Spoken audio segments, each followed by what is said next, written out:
Welcome to The Critique. We are diving right in today with a really high-octane submission. Very intense. It's an interview transcript, and it features a political figure making some just incredibly severe allegations about security failure and cover-ups related to October 7th. Explosive is the word. It's packed with details. It really is. And that incredible volume of information actually brings us right to our first high-level issue, which is all about structure and flow. That's the challenge, isn't it?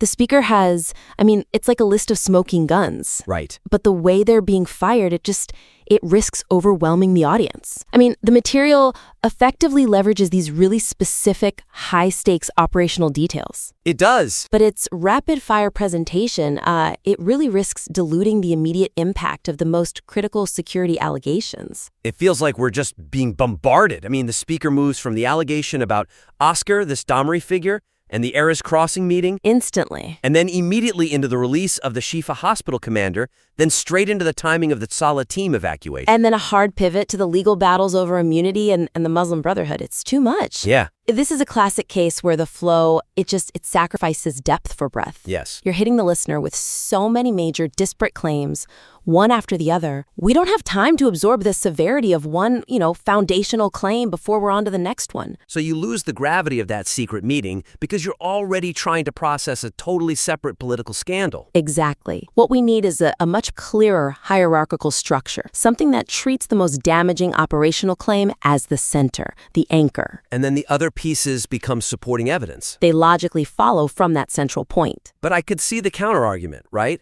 That the point is the volume, that all these things together prove a systemic failure. So how do you focus on one without, minimizing the others? I think the audience needs that anchor. They need one single, tangible point of failure to really grasp onto. Okay. Once they have that, then they can appreciate the full scale of the alleged cover-up. We have to give them time to absorb the severity of a core accusation before we shift. All right, so let's get concrete. We should use the most specific data point as that anchor. We could start by just isolating that allegation about Oscar sending a subordinate to the Erez Crossing on Friday, October 6th at 22:22.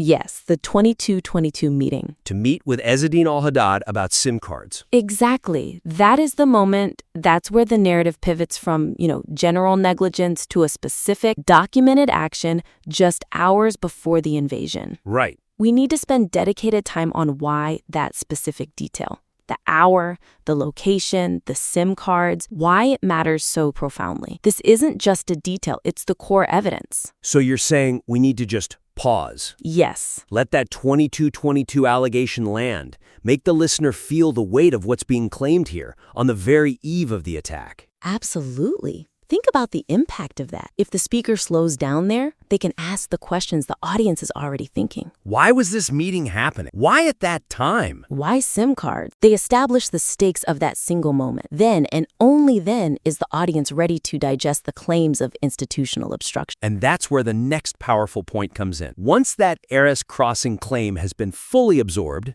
we can then bring in the claim about the Shifa hospital commander being released. Not for a printing error, but so we don't know what he knows. Exactly, as a secondary example. Correct. And see that approach, it transforms this collection of grievances into a cohesive narrative. Right. The Shifa commander release is no longer just some random, separate scandal. It's evidence. It's powerful, secondary evidence that bolsters the systemic cover-up narrative. It builds on the idea established at 22:22. That connective tissue makes the whole argument so much stronger. It shifts the focus from just, listing failures to presenting a structured argument of intentional obfuscation. Supported by time-stamped evidence. It's clarity, not just volume. And I think that focus on clarity and structure brings us pretty naturally to the second major issue. Which isn't about what was said, but how it was delivered. Exactly. So if the content structure is the first challenge, the speaker's interaction style is the second major stumbling block. The core message is powerful, the urgency is compelling, but the highly interruptive and adversarial style, it shifts the focus. It completely shifts the focus from the gravity of the facts to just a personal battle of wills. And we see this pattern throughout the transcript, don't we? The speaker is constantly cutting off the host. Dismissing questions before they're even fully articulated? Stopping them mid-sentence, especially on those complex, legally dense questions. And my concern here is that while it definitely demonstrates confidence, maybe even fierceness, It can come across as defensive. or uncontrolled. Yeah, if I'm trying to process a really sensitive claim, something about the Attorney General or the Shabak, I need the speaker to be focused, measured. Right. Not just winning a shouting match. If they seem like they're just focused on winning a verbal argument, it undermines the credibility of the claims they're making. That's the strategic failure. They're giving the political opposition easy ammunition. Oh, the speaker is emotional, disorganized. Can't handle basic questions. Right. And the suggestion for improvement isn't to soften the passion, not at all. It's to integrate strategic moments of controlled pause. And engagement with the host's framing. So instead of fighting the host, they need to utilize them. Precisely. Turn those potential roadblocks into launch pads for their own message. That control demonstrates that the speaker is focused on the critical message, not just the verbal sparring. Let's look at that specific exchange. The one where the host mentions being called Agatha Christie. Oh yeah, the speaker's reaction is immediately defensive. They spend valuable airtime arguing about a rhetorical insult. It's such a missed opportunity. A huge missed opportunity. If someone throws an insult like that at you, you take it and you weaponize it. So a concrete example, when the host mentions the Agatha Christie smear, the speaker should just pivot immediately. Don't fight the frame. Embrace it. Embrace it for a second. Say something like, I'm called Agatha Christie because they want to discredit the truth. They want you focused on drama. But the truth isn't fiction.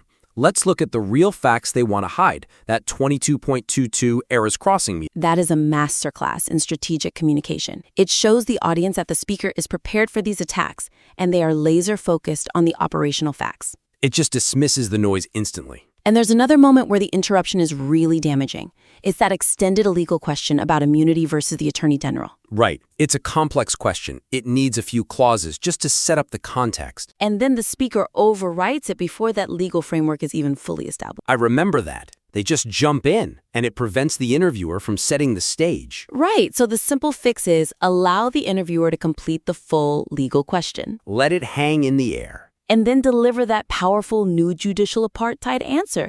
By doing that, the answer lands with, 10 times the force because it proves the speaker is responding thoughtfully. Not just instinctively fighting for airtime. It changes the response from an outburst to a controlled, precise counterattack on institutional failure. It's the difference between being a crusader and being a trusted authority. An authority lets the question be asked. And then delivers the definitive answer.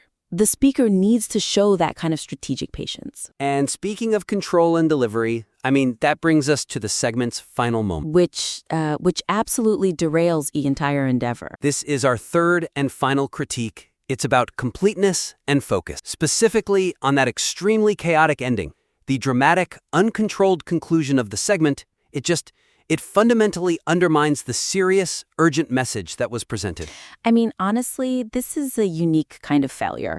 After spending all this time building a dense, serious case involving alleged high treason, security negligence, serious claims about the Shabak, the AG. The whole thing culminates not in a concise summary, but it just crashes into a spontaneous scene of family members dancing. It's so jarring, it's unintentionally theatrical. You have the sudden appearance of the Skanaloof brother, the sniper brother. The sister, the niece, wishing a happy holiday and dancing in the frame. This sudden shift to an uncontrolled, celebratory spectacle just completely fractures the tone. You can't. You cannot transition from discussing alleged high treason to a spontaneous family holiday greeting without just erasing all the gravity. The weakness is severe. The most critical, final messages, the so what of the whole interview, they are completely lost in the noise. Yeah, the speaker is delivering the punchline, the final challenge to the Attorney General about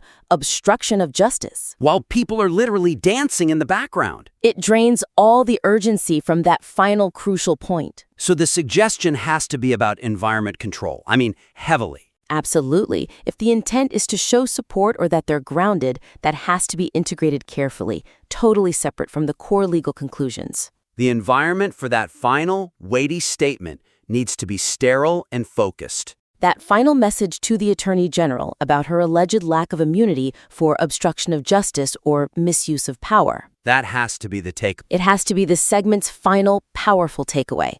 That's complex, serious legal challenge needs quiet authority. It cannot be a footnote to a family party. So, for a concrete example, the segment must end with that statement of the legal challenge. Period. Cut it immediately after that final, serious sentence is articulated. The camera has to be focused intently on the speaker delivering that closing statement. And if the family must appear, they can do so after that statement has been delivered. Ideally, you cut to black or to a graphic before any sound of celebration can leak into that crucial final moment. The audience needs to leave feeling that sense of urgency, of legal danger, that the speaker is trying to convey. And the current conclusion just neutralizes that entirely. It replaces it with domestic chaos. So, focus the camera, focus the message, and end on the serious challenge. That was a tremendous amount of high-level actionable feedback. So to summarize, our 3 key areas for maximizing the listener's experience. Well, first we focused on the need for a clearer, slower, hierarchical structure. You have to let those specific, powerful operational facts,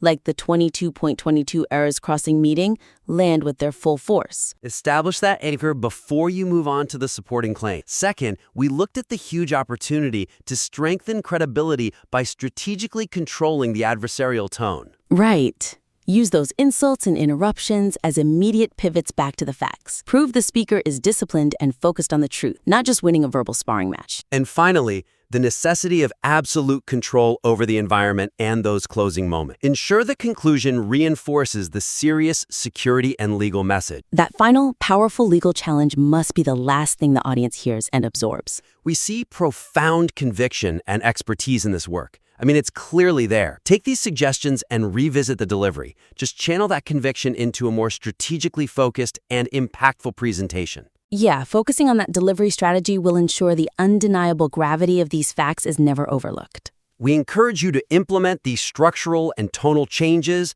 and submit the revised material back in for a future critique. We look forward to reviewing the update.